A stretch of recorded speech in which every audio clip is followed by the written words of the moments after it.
చీమ మరియు మిడత.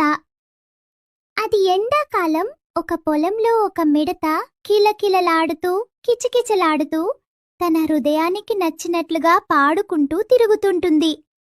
అప్పుడే ఒక చీమ చాలా కష్టపడి మొక్కజొన్న విత్తనాలను తన గూటికి తీసుకొని వెళుతూ ఉంటుంది.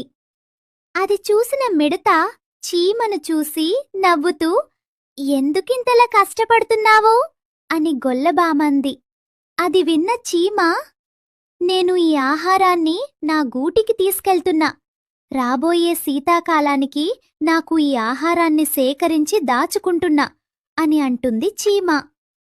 అప్పుడు మిడత, ఇప్పుడిక్కడ చాలా ఆహారం ఉంది కదా, దాచుకోవలసిన అవసరమేమిటి అని అంటుంది మిడత.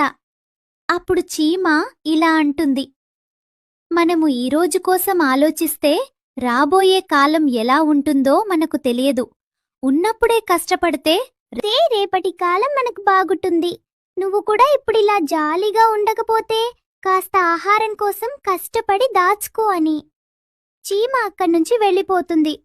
శీతాకాలం గురించి ఎందుకు బాధపడాలి, ప్రస్తుతం మన దగ్గర చాలా ఆహారం ఉంది అని నిర్లక్ష్యం చేస్తుంది. కొన్ని రోజుల తర్వాత చలికాలం మొదలవుతుంది. మిడతకు ఆహారం దొరకదెక్కడ. ఆహారం కోసం వెతికి వెతికి అలసిపోయి చనిపోయే పరిస్థితిలో ఉంటుంది. అప్పుడే మిడతకు చీమ చెప్పిన మాటలు గుర్తుకు వస్తాయి. ఆహారం ఉన్నప్పుడే నిల్వ చేసి ఉంటే ఈ రోజు నాకు ఈ పరిస్థితి వచ్చేది కాదు అని. ఎలాగోలా చీమ దగ్గరికి వెళ్ళి ఆహారం అడుగుతుంది. చీమ సహాయం చేస్తుంది.